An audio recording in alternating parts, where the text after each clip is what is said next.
Welcome to the Maintainable Software Podcast, where we explore the art of improving existing software with seasoned practitioners who have helped organizations work past the problems often associated with technical debt and legacy code. I'm your host, Robbie Russell. On this episode, Professor John Oosterhout is the creator of the Tcl programming language, a professor of computer science from Stanford University, and the author of the book, A Philosophy of Software Design. Professor Oosterhout joins us from Palo Alto, California.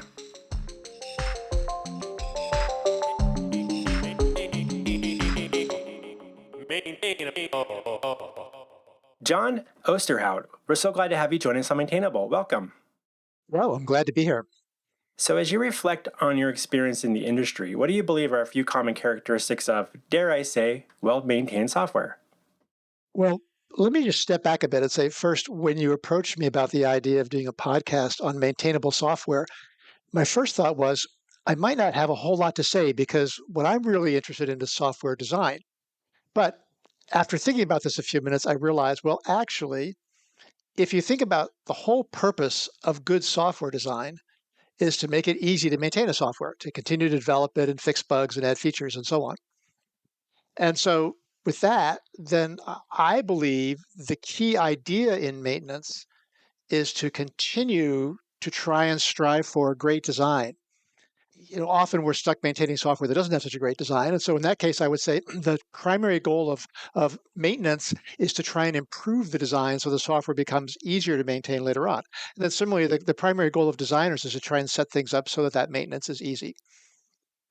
As someone who works in a field where I'm in the consulting world myself and run an agency, that we always take on new projects. We don't do a lot of new builds very often. So most often we're kind of in this space of having to take over and make sense of what the software design intentions were, maybe occasionally having the opportunity to actually speak to the original developers, more often than not, no. And there's maybe limited documentation and a bunch of other challenges that come along with that. So it's always this interesting balance of how do you trust that the design was good in the first place because it seems to be working? Someone sees value in continuing to invest in it, but there's this tricky thing of how do you start going back and improving on something if you don't actually know if it's been well designed in the first place? Well, I think it's a pretty safe assumption that even if it was designed well in the first place, there are numerous flaws. There were flaws even in the face of good design, but then, of course, over time, flaws tend to build up in software. So my viewpoint in terms of maintenance is that you should be extremely suspicious of everything. Trust nothing, verify everything. And you should assume that there are many opportunities to improve the design. That because it is written a particular way right now, that doesn't necessarily mean that's the right way it should have been written or that it should be written for the future. And one of the topics that I was looking forward to speaking with you about, kind of related to this, is around the aspect of quality software programming, which is what you discussed as problem decomposition. For the audience listening, could you help us better define what that is? Can maybe provide an example or two? Well, problem decomposition is the idea that we want to make something that is very complex actually less complex to manipulate. We're trying to hide and isolate complexity. And so the idea in problem decomposition is to somehow decompose the problem so that instead of having one massive, enormously complicated, interrelated hunk of spaghetti code, you instead have a whole bunch of smaller things, whether they're modules or classes or methods within a class, each of which can be understood and manipulated relatively independently so that you only have to face a small amount of the total system complexity at any given point in time.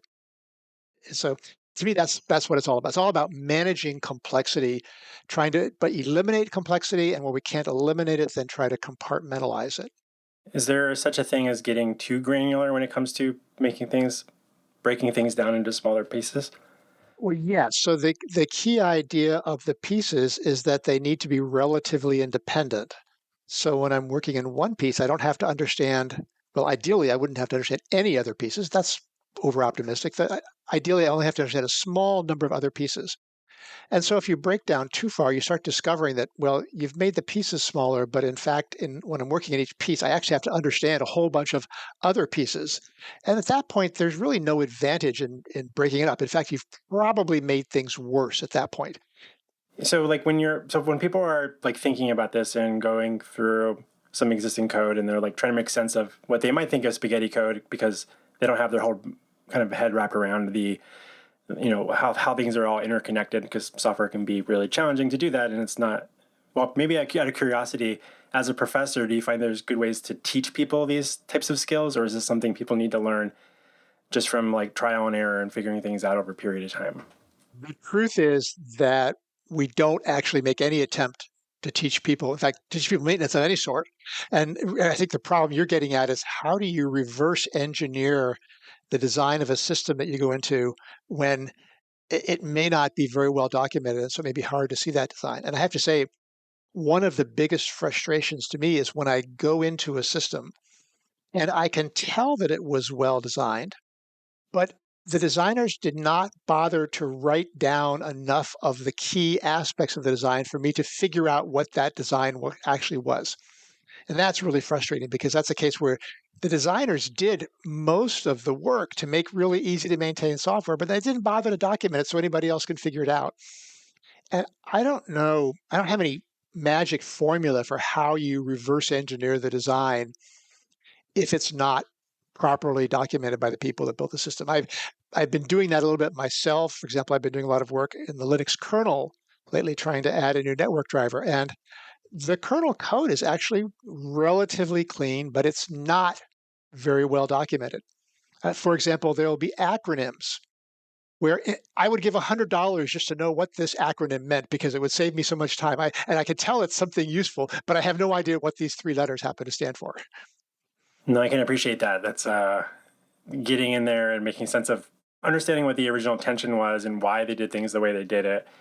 And a lot of that stuff just probably persists in people's heads while they're working on it.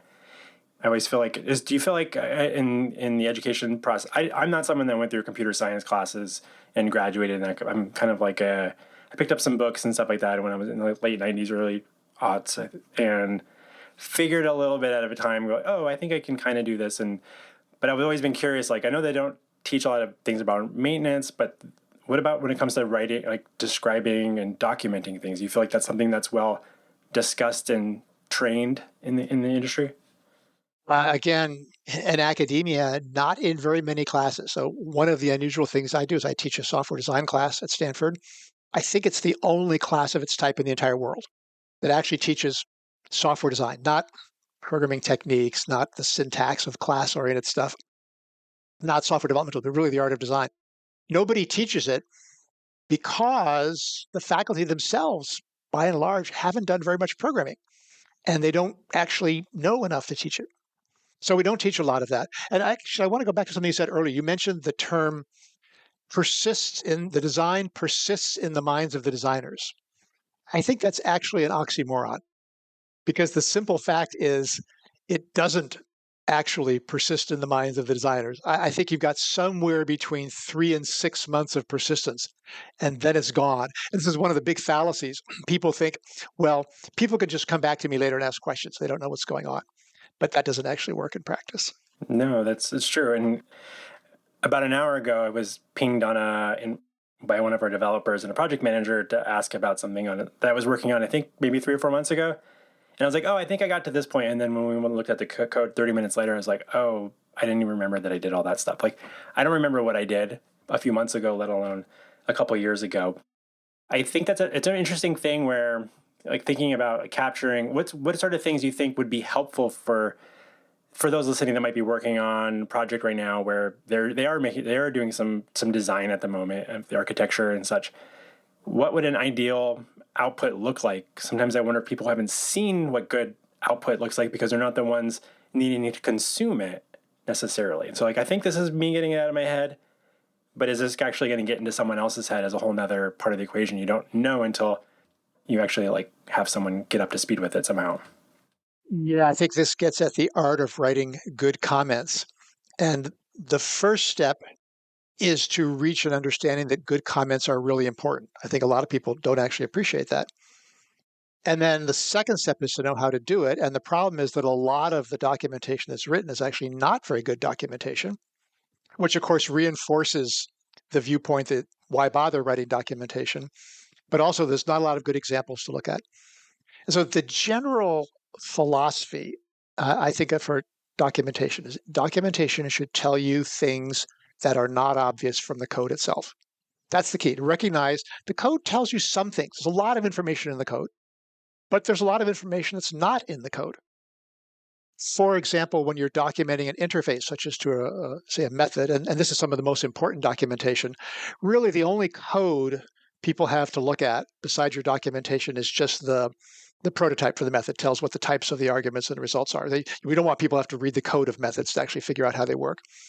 And so anything anybody needs to use that method that isn't obvious from the names and types of the arguments and result, you sort of have to document. Now, people will sometimes say, that would be a huge amount of stuff I'd have to document. And then I would say, that's a canary in the coal mine. That's telling you something that you probably have a really complicated interface, right? The best interfaces are those where, in fact, you can completely describe everything people need to know in a very small number of words. So anyhow, I think of it that way. And maybe as you have personal experience, as you're reading other code and you think, I don't know what's going on here. I can't tell X from the code. Well, think about what X is. And that will give you an example. That's documentation somebody probably should have written.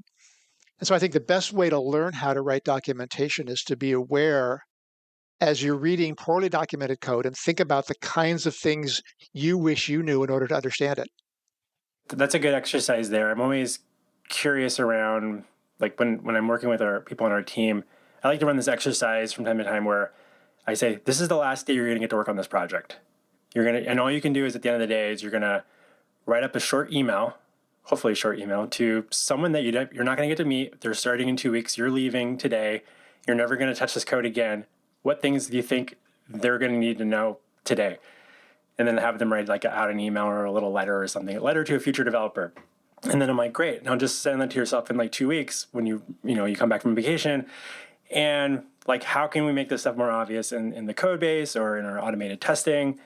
And I come from like the Ruby world where kind of there's like interesting area of where we're like, well, we can write very expressive code and it should tell you what it does but it's very granular. Right? It doesn't really talk about the big picture, I suppose, on the project. And so you're like, all right, we got like 120 models in this application. How does this all piece together? And like, it's complicated to like wrap your head, and it's very intimidating to people to come in and join those projects without any historical context or even knowing if you can rely on the documentation, because I think documentation tends to be hard to produce in the first place, or it's seemingly hard because you don't know if it's going to be used, one, so is there any value?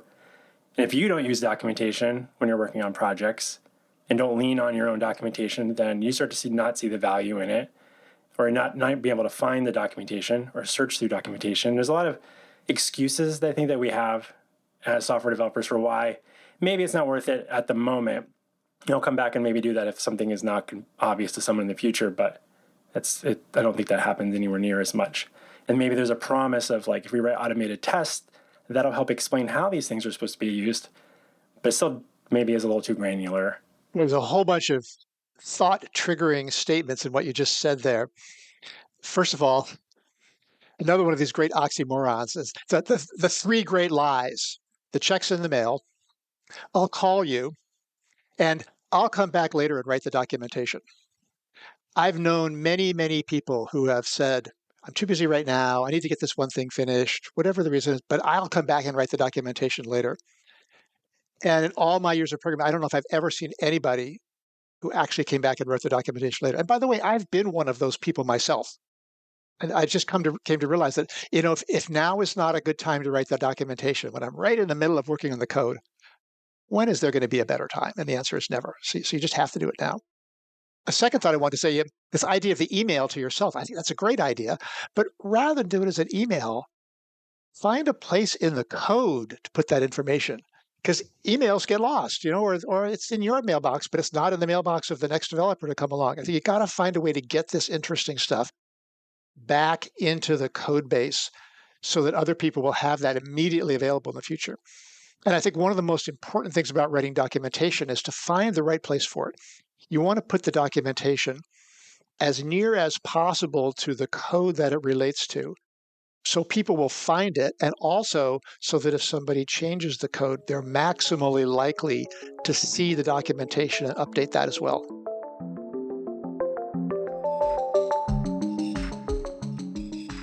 Hi there. Do you know someone who might be looking for assistance with their Ruby on Rails application? Planet Argonne would love to meet them. We're offering a $1,000 referral bonus. Send someone our way, and if they sign up for services with Planet Argonne, we'll give them a $1,000 discount.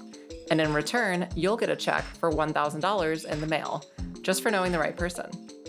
Hop on over to planetargonne.com/referrals for more information and to refer someone our way.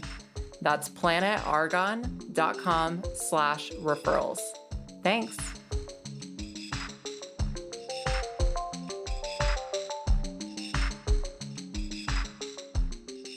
Do you talk much with students around the concept of like what the definition of done is on a feature or a task so it accounts for things like documentation or tests? My personal view, again, is that there is no done. I mean, there's maybe done for now, but software's never done. And so that's another reason why you can't wait until things are done. I think that you just have to do it while you're in the process of doing other stuff. That's fair. My company, we bring on interns that are usually coming out of coding boot camps, things like that, almost like every quarter. And one of these conversations I always have with them is like just reminding them, because I don't feel like it's covered enough, that like your first job probably at a software company isn't going to get to be you're there on day one when they start building from scratch like a new project. The fact that they can hire you likely means that they've already invested in some software technology that's been written that you're going to help them maintain and continue moving forward. So I think it's, I'm really curious to hear how you're talking through this with students so that they're aware that the reality isn't that you're not going to necessarily get to be the designer day one. You get to be part of like the follow-up team that's coming in and helping provide maintenance and support and iterating on those ideas. So what sorts of things are you doing in your course that kind of helps people understand that, so that when they don't show up a little shocked and be like, I thought I was going to be writing new features all the time? Yeah, again, that's a subject we don't tend to address a lot in our courses. I warn students when I talk to them in person. And of course, they tend to find this out very quickly when they go off and do their first summer internship, because they're typically not writing new code for the first summer internship. There's some kind of maintenance or small bug fixes or new features on existing stuff. So again, that we address almost nothing related to maintenance in our classes. And I don't have a good excuse for that. It's clearly something that's very important, but right now it's something we don't touch on very much. I'm always curious about how this applies to other industries that are, like other sorts of trades where you're picking up on things and working on.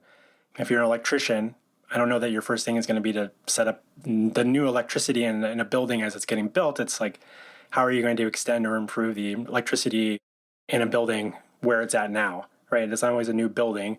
And so there's a lot of comparisons to like building things, like physical things, to building this nebulous thing, that software. Do you feel like there's a lot more overlap than I think we give ourselves credit for between these industries, or do you feel that there's still like a pretty strong difference between them? I think software is different from almost other engineering disciplines because it's so malleable and changeable that it means it tends never to die. Whereas in virtually all other fields, at some point, you just have to rip things out and redo it. When you remodel a room, they typically rip out all of the wiring and put all new wiring for that room. Whereas with software, we rarely do that. We try and patch it and add features to the existing system. And so software has this very unfortunate feature that it doesn't die. One of my favorite sayings is that the most important component of evolution is death. Because in general, whether it's a biological system or a social system or an engineering system, it's generally easier to build a new system from scratch than to make major changes to an existing system. And if you think about your body, you have these antibodies that are floating around your bloodstream, whose job is to find any foreign DNA and attack it and kill it, to prevent any change to the organism. But when we have sexual reproduction, where you mix genes together and produce new people, that's a tremendous way of actually inducing change into a species.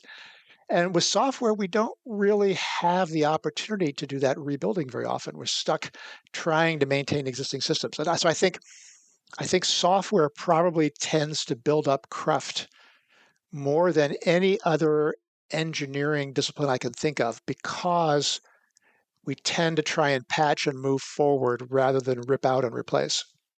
I think that's accurate, at least from my experience. How do you in your courses do you talk much around like the concept of technical debt at all, or is that I definitely talk about that. Yes, I definitely talk about that in my software design class. And actually, I wanted to bring that up in the context of maintenance also. So, one of the most important things in software design, and I think it's true for maintenance as well, is your mindset. Do you have a tactical mindset or a strategic mindset? And when I say tactical mindset, what I mean is you're trying to get the current thing done. I have a bug to fix or a new feature to add, and you're probably under pressure to do it. And so you want to get it done as quickly as possible. And so it's really easy to tell yourself, well, I'm going to mostly do this right. I'll do a good job. But if I have to make just a little tiny kludge over in this corner here, if I have to cut a corner over this other place to get things done faster, that's fine. You kind of rationalize that in your mind. The problem with that is that those kludges and cut corners just accumulate tremendously because not only are you doing it, but everybody else in the project is doing it. And that's how systems become really complicated. Complexity is not one fundamental bad decision you made. It's a whole bunch of little tiny decisions you made that all add up. So if you want to have a good design and if you want to maintain software properly, I believe you need to think strategically. And by that, I mean, of course, you have to build things that work. Working still counts, but that's not enough. Working is not enough by itself. The goal is to try and create a good, or at least a better, long-term design so that it's easier to maintain code in the future. This tactical approach I mentioned, that's how you build up technical debt. You're effectively borrowing from the future, making your future development slower in order to get this current thing done today. And so I'd argue you have to resist that and try and spend a little bit of extra time today investing in a way that will make it easier to maintain in the future. And my belief is that if you do that, then over the long term, you'll develop much faster. well, I think it's interesting because I'm just thinking about like a general software projects backlog or list of things that to be done, whether those be fixing bugs or iterating on like a feature in an application, adding a new button, whatever the case might be. And sometimes I wonder if a lot of those tactical, the way you're describing tactical solutions, where maybe it's getting the thing done because you're reacting to something that's wrong and you want to like maybe there's a bug and like the quickest thing we can do is try to patch this thing up and get it to ship so the person that asked about it stopped asking about it, and then I can get back to what I was really trying to focus on was maybe thinking that now I can get back to the strategic thing that I'm working on, but you've just introduced some more technical debt into the equation every single time that you switch context back and forth because it caught you off guard.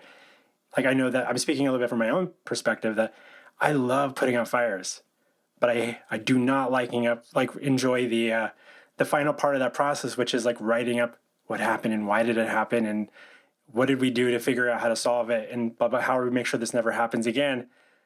But I get the endorphin drive from fixing the thing and shipping it quickly and cool, it's done where I can get back to what I focused on, but then there's still the rest of the process that we need to follow to capture what our lessons learned there and what do we need to go back and improve upon before we consider this actually done or not.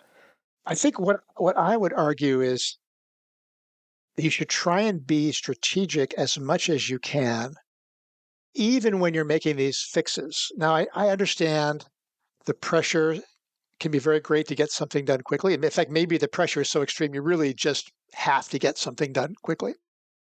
But even when that happens, I'd argue negotiate to see if you can find some time so that once you've got the fix out there to solve the problem, you can then spend a little bit of extra time to clean it up and make it so that fix is not adding to the technical debt of the project.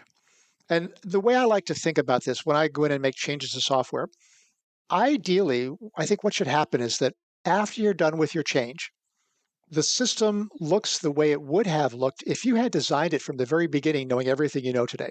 That's the ideal.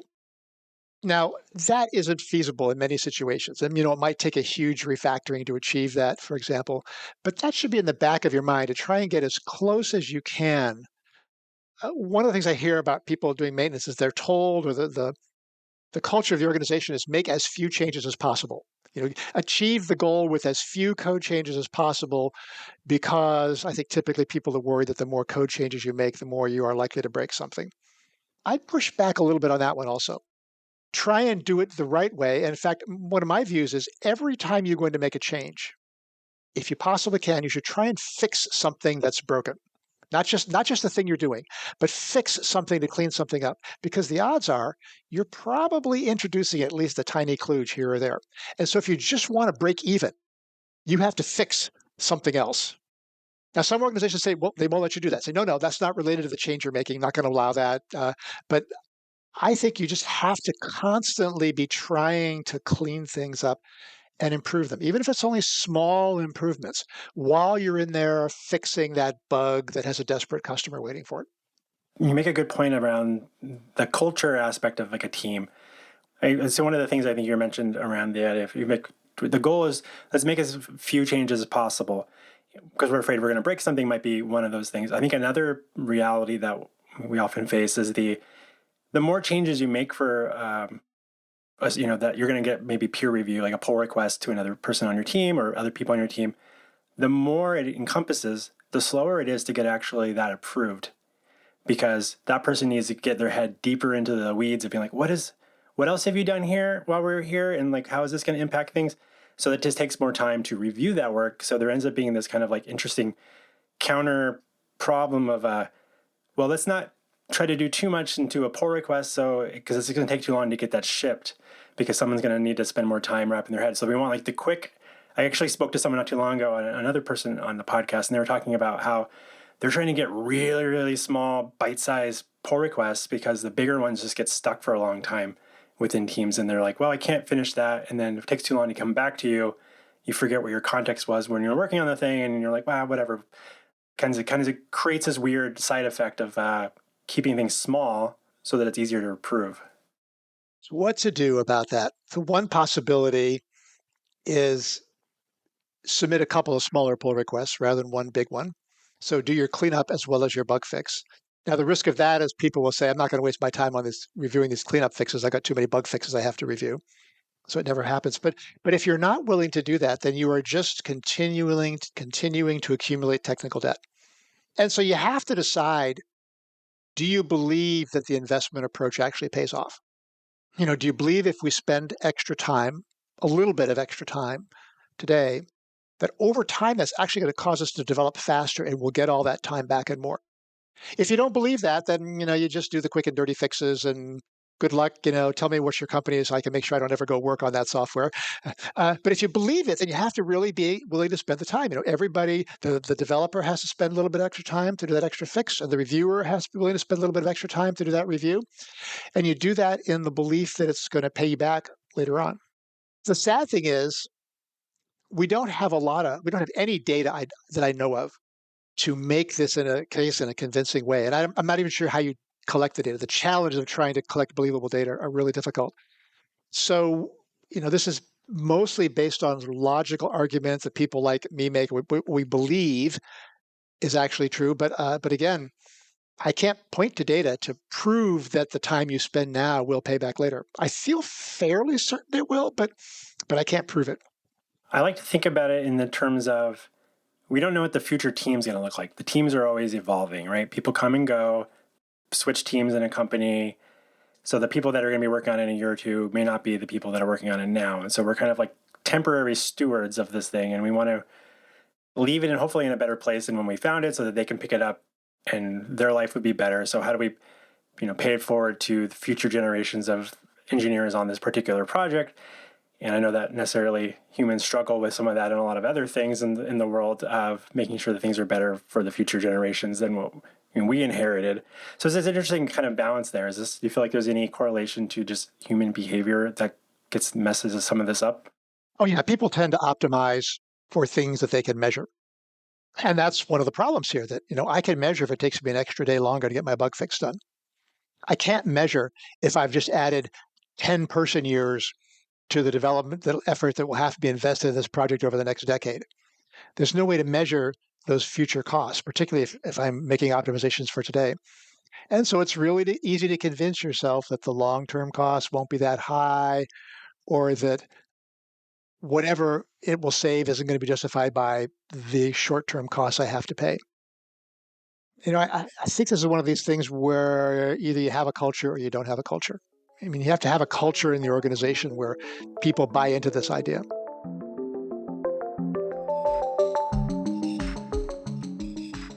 We'll be back with our interview with Professor Oosterhout in just a moment. Hi, it's me, Robbie. I wanted to take a quick moment to say thank you for making time to listen to the Maintainable Software Podcast. If you're finding these conversations valuable, please consider sharing a link amongst your peers and or writing a review on Apple Podcasts to help spread the word. Also, do you know someone in the industry that I should be speaking with on Maintainable? Shoot me an email to robbie@maintainable.fm and state your case. And now, let's get back to our interview with Professor John Oosterhout.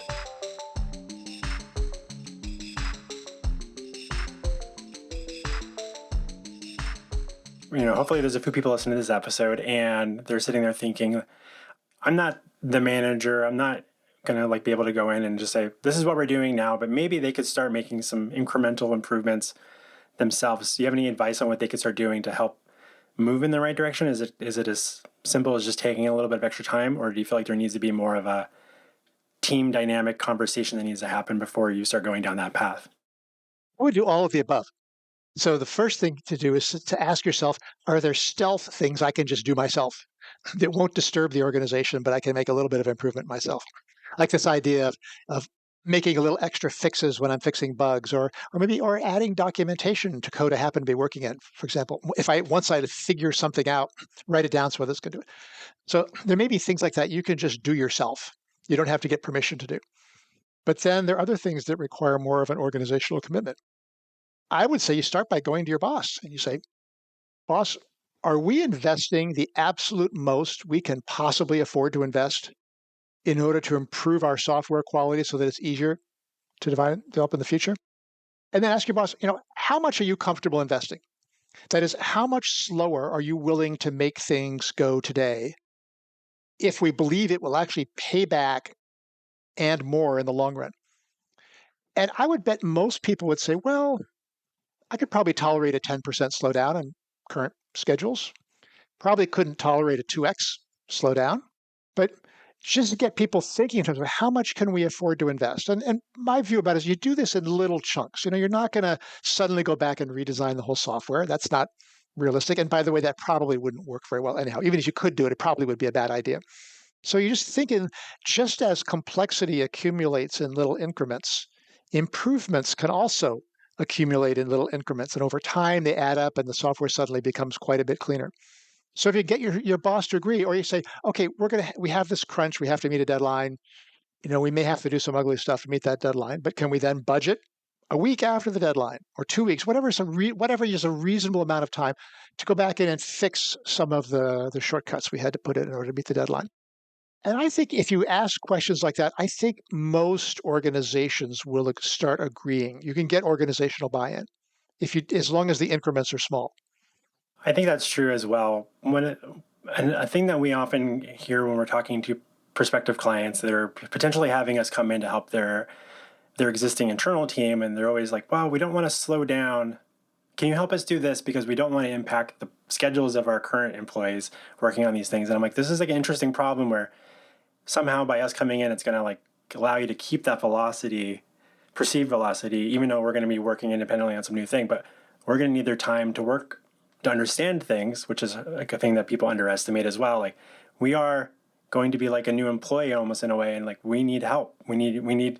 You're going to slow down to have us come in some ways, and so it's always this interesting kind of navigation thing where I feel like they know this, but we're the way you're kind of framing this and thinking about it, but it's but in reality, we can't go back and tell the product team or whatever that we're going to slow down, because they already think that we're running too slow as it is today. And so there's this interesting kind of catch-22 problem, I suppose, where they're like, okay, is it more bodies that's going to help make things better? There's been books written about this, I believe, but the key takeaway I think for people listening to think through is you can have these conversations with your boss. You can advocate for these things, and I think that's a good thing. But as you also mentioned, you can be stealth about some things, and you don't need to ask for permission to do your job well. Sometimes I think we're always like, well, no one's asked me to write documentation. That just might be because no one's volunteered to do it either. You could be that first person to do that. So I'm a big believer in honesty and truth, which of course has made my life pretty unpleasant around the United States over the last 4 or 5 years with our political environment, but whatever. So if I were going into the company and they said, we don't want to disturb our existing developers, I would say, well, I got to be honest with you. There's no way we're going to be able to do much of anything without getting at least a little bit of help from your developers. And if your software is not well documented, we may need a lot of help from them. Then you can say, but once we've gotten into the software, got some help, then we'll probably be able to work more and more independently, and we may also be able to clean things up so that future people like us won't have to disturb your software developers so much. But if you're not willing to accept any perturbation, then we're going to be working really, really slowly trying to get anything done.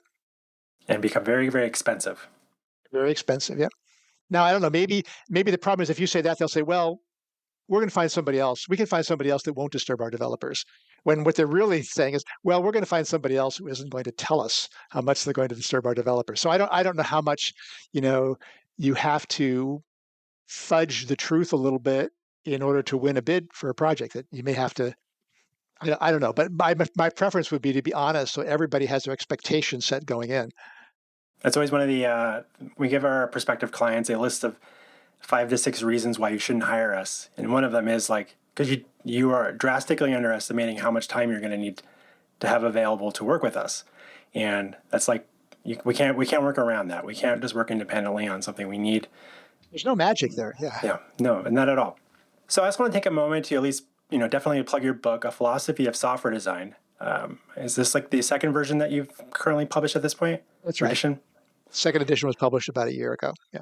Nice. And for our listeners, what level of software developer do you believe this would most benefit from it? And sub question there would be: is it language specific, or is it pretty agnostic on that front? I would say it's appropriate for people once you have a modest amount of experience. So in the class that I teach, which the book is basically based on the class, and now the class is based on the book. This is taught typically to senior undergraduates who've had a couple of internships and a bunch of heavy-duty programming classes, and they're able to grasp the concepts of the book pretty well. Anybody at that level on, and I think it works best in the context of code reviews, where you can take the ideas from the book and use them when you're thinking about reviewing somebody else's code. The ideas in the book are fairly abstract. That's why it's called a philosophy of software design. There isn't a simple 7-step recipe to great software. I don't believe such a recipe exists. And so these ideas may seem pretty abstract in the abstract, but once you start applying them to code, then I think it's easier to see how they work. That's great. I'll definitely include links to that in the show notes for folks. One of the things that I know you dig into in your book is advocating that we should kind of advocating for designing something at least 2 times before you decide or considering it done. Can you tell us a little bit more about this concept? Yeah. So one of the truths about software is I think it's a lot easier to see a good design, recognize one than it is to produce one. Particularly when you're just getting started, when you're relatively inexperienced, but even for experienced people too. Whenever I'm designing a new class or a new module of some sort, I will typically try and think of at least 2 very different approaches to that. And then I'll compare them and I can see strengths and weaknesses of each approach. And then I'll either pick one or sometimes I'll pick a combination of the 2 to do. And it's a really effective way to do it. Here's one way of thinking about it. If you can tell the difference between a good and a bad design, which I think a lot of people can do that, then if you just produce 2 totally random designs and you can pick the better one, then you're probably going to have an above average design when you're done. Just law of random numbers. So I recommend doing that. And is that something that students work on with other people on those designs, or are they doing it themselves? And do you have other aspects of how you kind of approach that? Is it just so that you can, how does someone know how to pick 2 drastically different approaches, or is it just, do you feel like they're building up enough understanding of get it to a point of working? Is it the second time? Do you notice any patterns that the second time they do it, they are doing something drastically different, or is it kind of like an iterative version of the first one, but maybe it smells different? I recommend doing this exercise before you've actually built anything. So try and do 2 different designs, at least sort of sketchy, outliney, high-level designs. What are the key abstractions, that kind of thing, before you've committed anything to code. And so one way to do it is just pick the first idea that comes to mind. That's design number one. And now ask yourself, okay, suppose John Osterhout came here and said, I'm sorry, but I'm going to fire you and make sure you never get another job in the computer industry if you don't come up with a design that's very different from that. Would you decide you're going to switch and become an airline pilot, or would you come up with another design? And what can you come up with that's as different as possible from that first design? Even if it's a bad design, actually, doing a bad design is actually not at all a bad way to find a good design. So just force yourself to try a different approach, and then it may turn into a dead end, but that's fine. You learn something from that. Like that's an interesting experiment, and it sounds like actually a way you're organizing your curriculum there, and I appreciate that. It's something you're helping your students kind of think about, and as they go forward in their career beyond that as well. Do you do anything as well with students in terms of iterating on that work or on each other's work? Absolutely. Yes. The way the class is taught is it's kind of taught like a high school English class. At least when I learned English in high school, the way we learned was you write something, your teacher reads it, marks it up, full of red ink. She gives it back to you. You rewrite it. He or she marks it up again, and you iterate. And it's the way you learn is first making a stab. That's you learn from that. But second, getting feedback on that to hear what's good and bad about it. And then third, maybe most important, redoing it to incorporate the feedback. And that's when you really internalize the benefits of that approach. So in the software design class, the way it works is the first third of the course, students build the largest piece of software that they can do in roughly 3 weeks. It's a few thousand lines of code. Then we do massive code reviews. Students review each other's code. I review every project. We do in-class code reviews. I meet with all the student teams. Then they go back and they revise. And then they also typically add some new features when they're revising. That's the second phase of the class. Then we have time for a third phase where they do another project from scratch, and we do a round of code reviews on that. But the key idea, again, is to get feedback and revision. And that's something that's missing from almost all of our other courses. Students rarely get feedback on the code in our programming classes. And even if they do get feedback, it's even more rare that they actually get a chance to revise to incorporate that. And so I think that's one of the key ways students learn. Is this something you've been able to get to a point where, someone might need to then work off of someone else's code that in your class, in terms and then someone else has to live with the reality of what you produce, and does this mix and then discuss how you could have improved that in the first place? Interesting question. So when I first started teaching the course, I did that. Actually, the third project, what happened is I gave students somebody else's. We basically swapped projects. So students got other teams' projects and they had to add on to those projects. And then they got to see how other people had written stuff. And I eventually decided against that. And it was a good learning experience for the students, but they found it very frustrating because they felt like they were spending all of their time learning about and fixing somebody else's code, and they didn't have to have time to make much progress on their own stuff in the third phase. And so I finally decided I thought students would probably learn more about design if I let them do a new project on their own rather than working with somebody else's code. But I have some misgivings about that because it's pretty instructive to have to work in somebody else's code. It's the cold reality of our industry once you get your job and such. The value of a very brief but very cold shower. Yes, it's always this interesting thing when I was mentioning we bring in interns and such like that, and when we have these conversations and they're like, "Wow, I'm so intimidated by what someone else produced," and I think I don't know if it's an interesting thing. I think maybe a difference would be students maybe feeling and I'm just kind of projecting some ideas here. I don't have anything to base this off of, but maybe developers and when they're going through the curriculum, they're not feeling super confident about their own skills to design yet. And so they're getting feedback. And so obviously your peers aren't going to be experts yet. Whereas I think what I've noticed is interns will come in or junior developers will come into our company and they'll work on some of our clients' projects and they go, wow, this thing is so big. And they assume that it must be really well designed because it's this thing that's persisted for 12 years and they're like, wow, they kind of beat themselves up a little bit. I'm I don't really know how to make sense of this because it's really complicated and I don't know how to honor the way this was originally done.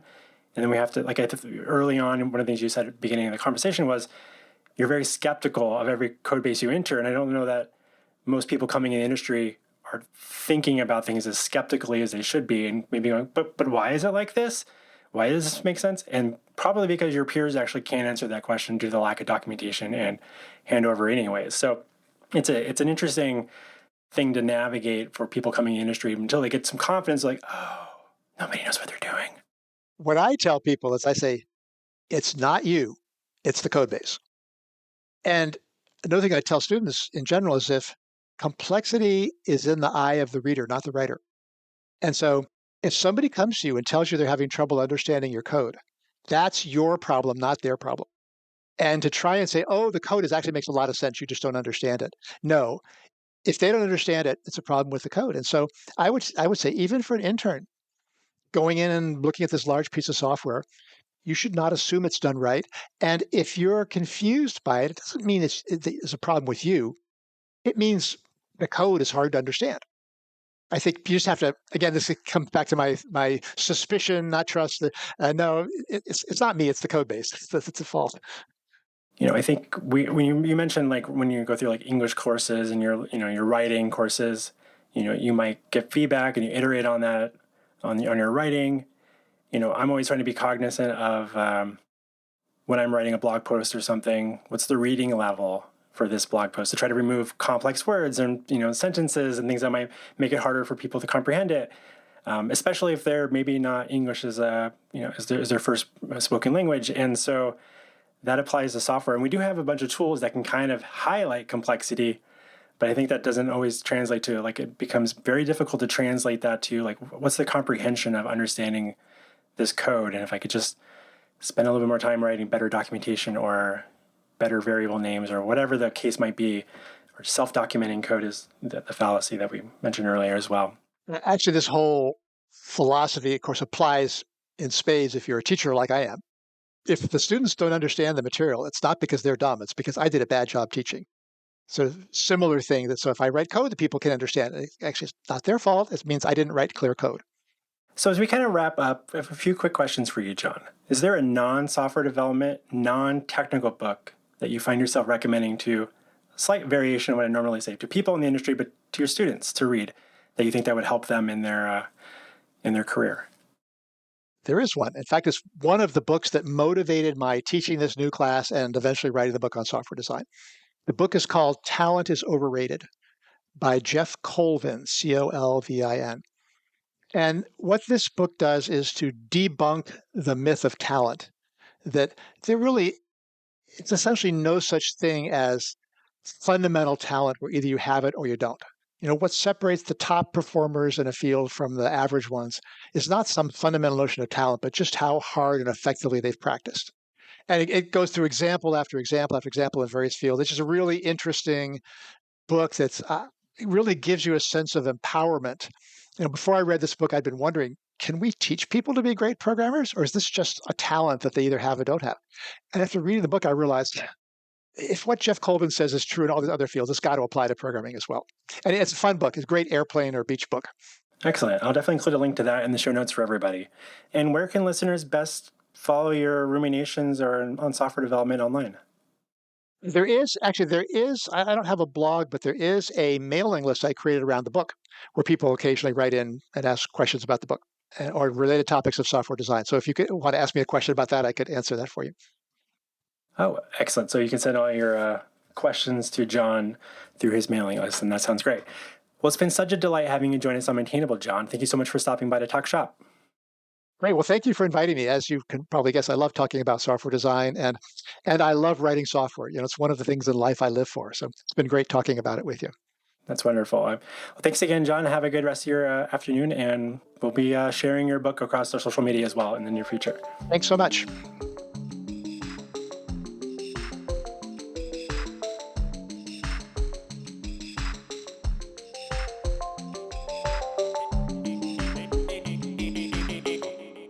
Maintain a